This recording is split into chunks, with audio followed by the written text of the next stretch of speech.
Final result जारी कर दिया गया है। राजस्थान के चित्तौड़गढ़ में रावत भाटा के अनुज अग्निहोत्री ने ऑल इंडिया टॉप किया है। 958 कैंडिडेट्स अलग अलग सर्विसेज के लिए क्वालिफाई किए गए हैं। रिजल्ट जारी होने के बाद अनुज अग्निहोत्री के घर पर जश्न मनाया जा रहा है। लगातार बधाई देने वालों का तांता लगा हुआ है। राजस्थान के इस लाल ने ऑल इंडिया टॉप किया है। अनुज के साथ ही उनके परिवार को बधाई मिलने का सिलसिला लगातार जारी है। आपको बता दें कि पहले भी 2 बार अनुज यूपीएससी एग्जाम को क्लियर कर चुके हैं, लेकिन अलाइड में रहे। अब की बार उन्होंने टॉप करके एक इतिहास बनाया और इस समय दिल्ली में एसडीएम के पद पर भी उनका पिछली बार चयन हुआ था। अनुज ने कहा कि अगर मुझे अभी सफलता नहीं मिलती तो मैं अगले प्रयास की तैयारी कर रहा होता। ये एक प्रोसेस है और इसमें उतार चढ़ाव आते रहते हैं। आज मैं सफल हो गया तो बहुत आसान लग रहा है। बहुत ज़्यादा अच्छा महसूस हो रहा है। अभी थोड़ा समय लग रहा है प्रोसेस करने में। अच्छा, ये जो बताइए मुझे आप कि आपने जो इतनी बड़ी सफलता हासिल की है, इसमें प्रेरणा आपको मतलब मुख्य रूप से किससे मिली? प्रेरणा पूरा परिवार हमेशा, जिसने हमेशा सपोर्ट दिखाया है, जिसने हमेशा मुझे प्रायोरिटाइज़ करा है, मेरी मेहनत को प्रायोरिटाइज़ करा है, एग्ज़ाम को प्रायोरिटाइज़ करा है, तो उसी को मैं श्रेय देना चाहता हूँ। तो सर, ये क्या फर्स्ट बार में ही आपने क्लियर किया? सर, फर्स्ट बार में मुझे एक दूसरी सर्विस मिली थी और थर्ड बार में मुझे ये एक जिसमें भी रिजल्ट आया है फर्स्ट टाइम का, ये भी थर्ड अटेम्प्ट है। रावत भाटा का नाम रोशन किया, आपको कैसा लग रहा है? बहुत बढ़िया, बहुत अच्छा लग रहा बेटा, भगवान को बहुत धन्यवाद। खुशी है सभी को। रावत भाटा का नाम रोशन किया, परिवार का नाम रोशन है, ये उसकी मेहनत है, भगवान का आशीर्वाद है, सबकी कृपा, यही होना।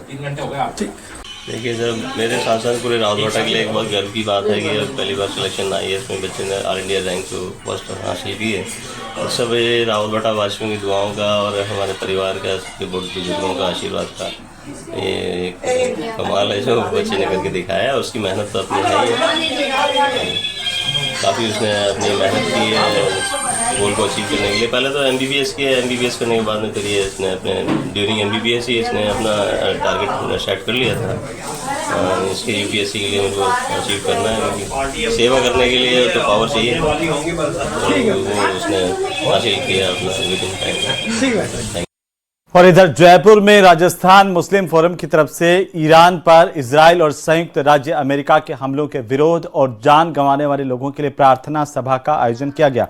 इस सभा में बड़ी संख्या में लोगों ने हिस्सा लिया, हमलों की निंदा की और मारे गए लोगों के लिए दुआएं की।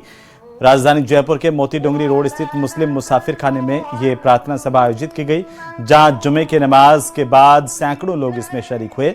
सभा में ईरान के supreme leader Ayatollah Ali Khamenei की शहादत पर गहरा शोक प्रकट किया गया। मौजूद लोगों ने कहा कि मौजूदा हालात में मिडिल ईस्ट में तनाव लगातार बढ़ रहा है और ये पूरी दुनिया के लिए चिंता का विषय है। राजधानी जयपुर में ईरान के ऊपर जो इजराइल और अमेरिका की ओर से हमला हो रहा है, उस हमले के अंदर जिस तरह से 165 बच्चियों की हत्या हुई है, ईरान के जो सुप्रीम लीडर हैं अयातुल्लाह अली खामेनी, उनकी जो शहादत को लेकर के बड़ा विरोध प्रदर्शन किया जा रहा। बाकायदा आप देख सकते हैं कि राजस्थान मुस्लिम फोरम के तले तमाम जितनी भी मुस्लिम तंजीमें हैं एक साथ एक जगह आई हैं। सभी ने यहाँ आकर के बड़ा विरोध प्रदर्शन करते हुए एक ताज़ियती जो है इजलास यहाँ पर रखा है, एक विरोध और एक जुलूस यहाँ पर रखा है, जिसके अंदर बाकायदा जो है मजम्मत की जा रही है, विरोध किया जा रहा है। किस तरह से आप देखते हैं नाज़िम साहब इस पूरे विरोध प्रदर्शन को, क्या आप कहेंगे?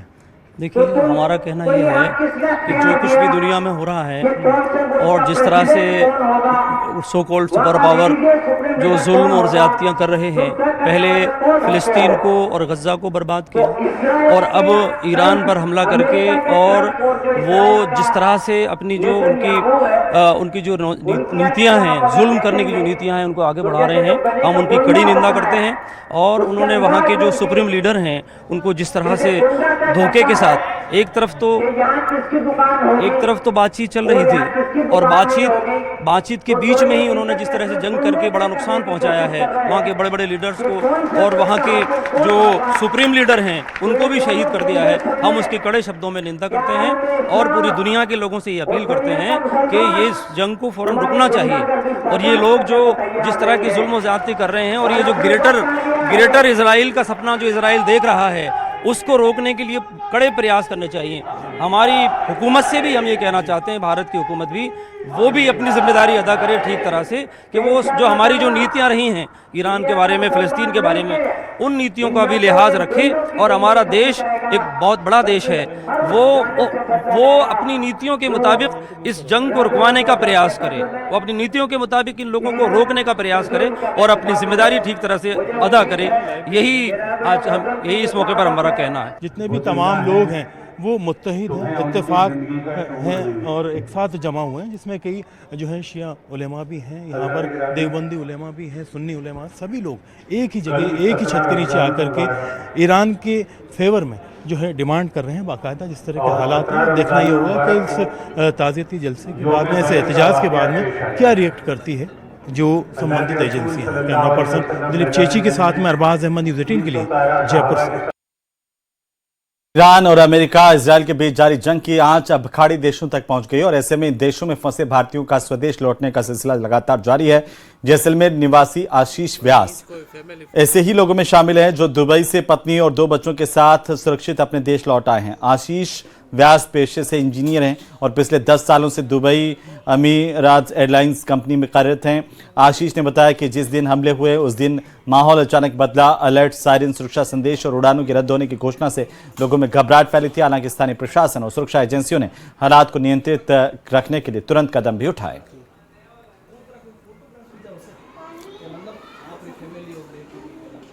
एनआरआई है और जब कमाना होता है तो बाहर जाते हैं और जब इंडिया सेफ होना हो तो इंडिया आते हैं। ये एकदम गलत बात है, ठीक है। हर इंसान यही सोचता है कि अगर इस तरीके के हालात हैं तो मैं अपना समय मेरे परिवार वालों के साथ बिताऊं, तो ये एक नॉर्मल सोच है। पुत्र को वहाँ छुट्टी पहले मिल चुकी थी, उसका यहाँ आने का प्रोग्राम था 10-15 दिन के लिए, तो छुट्टी थी उनकी 1-2 तारीख से। 1 तारीख को वो करके वहाँ सर्विस करके फिर निकलने का था, लेकिन उससे पहले ही 2 दिन पहले ही वहाँ पर जो ये क्राइसिस चला है ईरान का, उसके कारण वहाँ पर कुछ दिक्कतें हुई। लेकिन वो वहाँ ड्यूटी पे था, दूसरे दिन भी वो ड्यूटी पे गया, लेकिन उन्होंने, कंपनी ने ये कह दिया, एमिरेट्स ने, कि आप अभी घर जाइए, यहाँ पर अभी कोई स्थिति ऐसी नहीं है कि आप यहाँ काम कर सकते हो, जब तक हम नहीं बुलाए तब तक आप यहाँ नहीं आए। ऐसा करके वो घर चले गए। लेकिन 2 दिन तक उनके कोई फ्लाइट थी नहीं, एयर स्पेस पूरे बंद थे। कल रात को ही उसको पता लगा कि भारत के लिए एयर स्पेस कुछ देर के लिए खुला है, तो अपनी कंपनी की जो फ्लाइट थी उसमें लिया उन्होंने और बेंगलोर आके वाया बम्बई होके फिर यहाँ आए। उधर चूरू जिले में फसल बीमा क्लेम के बकाया भुगतान को लेकर किसानों का आंदोलन तेज हो रहा है। अखिल भारतीय किसान सभा ने 13 मार्च को रेल रोको आंदोलन करने की घोषणा की है। इस दौरान चूरू शहर के अग्रसेन नगर रेलवे फाटक पर ट्रेन रोककर विरोध प्रदर्शन किया जाएगा। चूरू शहर के शिक्षक भवन में अखिल भारतीय किसान सभा की एक प्रेस वार्ता हुई, जिसमें किसान सभा के जिलाध्यक्ष इंद्राज सिंह ने बताया कि जिले के किसानों का करीब 4200 करोड़ रुपए का फसल बीमा क्लेम बकाया है। उन्होंने कहा कि बीमा कंपनियां किसानों को क्रॉप कटिंग के आधार पर क्लेम देने के बजाय सैटेलाइट आधारित तकनीकी आंकड़ों के आधार पर भुगतान कर रही है, जिससे किसानों को कम मुआवजा